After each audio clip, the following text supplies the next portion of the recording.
सभी को राधे राधे। आज कक्षा 11 के लिए आचार्य महावीर प्रसाद द्विवेदी की जीवनी आपके समक्ष लाई गई है। शायद छोटा छोटा दिख रहा होगा, वीडियो को रोक करके आप लिख सकते हैं। हमारी आवाज़ को आप स्पष्ट रूप से सुन सकते हैं, सुन करके लिख लीजिएगा। बहुत ही बेहतर जीवनी तैयार की गई है। इसका जो भाषा है, कोशिश की गई है कि दोहे जो काव्य पंक्तियाँ हैं, काव्य पंक्तियों का भी हमने अपने आप रचना की है, तो इससे आपको सहूलियत मिलेगी। काव्य पंक्ति जो हम पढ़ने जा रहे हैं, अक्सर मैं वीडियो में पढ़ता हूँ, एक बार सुने।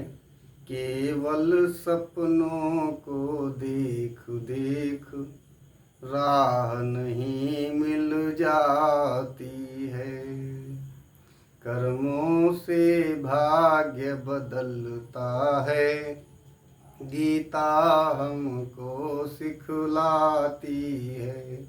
तो आइए निरंतर अध्ययनरत रहें। निरंतर अध्ययन करने के लिए हमारे यूनिक हिंदी क्लासेस चैनल से जुड़ें। विलंब न करते हुए हम जीवनी पर ध्यान देते हैं। आचार्य महावीर प्रसाद द्विवेदी, यहाँ पर आपका फोकस लाइट का लग रहा होगा, इसलिए हमने बढ़ा करके लिखा है इधर, आचार्य महावीर प्रसाद द्विवेदी। जीवन परिचय की बात करेंगे। 1864-1938 इनका जीवन काल है। पहले काव्य पंक्तियों की बात कर लेते हैं। रायबरेली जन्म था, दौलतपुर था ग्राम, 1864 सन रहा राम सहाय पिता का नाम। सरस्वती के संपादक बने 1903, 1938 में लिया काल ने छीन। इस प्रकार से जन्म के संबंधित में काव्य पंक्तियाँ आप लिख सकते हैं, स्वरचित हैं। इस प्रकार से कोशिश करेंगे कि जीवनी में हम काव्य पंक्तियों का समावेश करें। इस प्रकार से जीवनी पाने के लिए हमारे चैनल यूनिक हिंदी क्लासेस से आप जुड़ें। चैनल को सब्सक्राइब अवश्य करें। देखिए हमने यहाँ पर भी लिख दिया यूनिक हिंदी क्लासेस। आइए जीवनी पढ़ते हैं। महान साहित्यकार, युग प्रवर्तक, हिंदी भाषा की खड़ी बोली में रचना करने के लिए रचनाकारों को प्रेरित करने वाले आचार्य महावीर प्रसाद द्विवेदी का जन्म रायबरेली के दौलतपुर ग्राम में सन 1864 ईस्वी में हुआ था। इनके पिता का नाम पंडित राम सहाय द्विवेदी था। स्कूली शिक्षा पूर्ण करने के बाद इन्होंने रेलवे में नौकरी कर ली। घर पर ही हिंदी, संस्कृत, मराठी, अंग्रेजी और बांग्ला साहित्य का गहन अध्ययन किया। रेलवे में विभिन्न पदों पर कार्य किया, किंतु उच्चाधिकारी से न पटने के कारण इन्होंने पद से इस्तीफा दे दिया। सन 1903 ईस्वी से द्विवेदी जी ने सरस्वती पत्रिका का संपादन करना स्वीकार किया और 1920 ईस्वी तक निरंतर यह अपने दायित्व का निर्वहन करते रहे। निरंतर साहित्य सेवा करते हुए 1938 ईस्वी में इस महान साहित्यकार का निधन हो गया। यूनिक हिंदी क्लासेस से आप जुड़ें, चैनल को सब्सक्राइब करें। यूट्यूब पर चैनल को सब्सक्राइब करें। साहित्यिक परिचय। द्विवेदी जी ने साहित्यकारों का उचित मार्गदर्शन करके उनको व्याकरण की शुद्धता पर विशेष बल दिया। इन्होंने सरस्वती पत्रिका के माध्यम से बहुतों को लेखक बनाया। इनकी हिंदी सेवाओं से प्रभावित होकर काशी नागरी प्रचारणी सभा ने आचार्य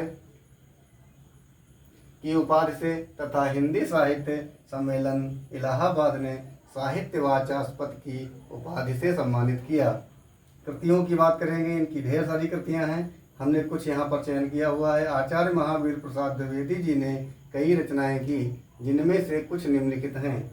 मौलिक रचनाओं की बात करते हैं। अद्भुत आलाप, विचार विमर्श, रसज्ञ रंजन, हिंदी नवरत्न, अतीत स्मृति, काव्य जो इनका काव्य ग्रंथ है काव्य मंजूषा के नाम से है, इसमें इनकी कविताएं संकलित हैं। संपत्ति शास्त्र, कालिदास की निरंकुशता, कालिदास और उनकी कविता आदि मौलिक रचनाएं हैं।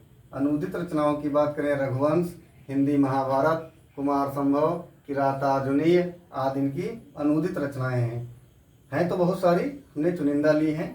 भाषा शैली की बात करेंगे। द्विवेदी जी की भाषा अत्यंत परिष्कृत, परिमार्जित एवं व्याकरण सम्मत है। भाषा गतिशील एवं प्रवाहयुक्त है। इनकी शैली व्यास शैली है। कठिन से कठिन विषय को बोधगम्य रूप में प्रस्तुत करना इनकी शैलीगत सबसे बड़ी विशेषता है। हिंदी साहित्य जगत में स्थान की बात करेंगे। बहुमुखी प्रतिभा के धनी युगांतरकारी साहित्यकार आचार्य महावीर प्रसाद द्विवेदी जी का हिंदी साहित्य जगत में अद्वितीय स्थान है। इन्होंने हिंदी साहित्य को जो साहित्य निधियाँ उपलब्ध कराई हैं, इसके लिए हम सदैव ऋणी रहेंगे। इस प्रकार से जीवनी को पूर्ण करते हुए ये जो पंक्तियां हैं, इन पंक्तियों को नीचे ना लिख करके हमको कहाँ लिखना है, जीवन परिचय के बाद इन पंक्तियों को लिखना है। यहाँ प्रकाश लग रहा था, जिसके कारण हमने इस पंक्तियों को नीचे लिखा है। आप जब अपनी कॉपी पर लिखेंगे, नोट करेंगे, तो जीवन परिचय हेडिंग डालने के बाद आप इन पंक्तियों को यहाँ पर उतारेंगे, उसके बाद ये लिखना शुरू करेंगे।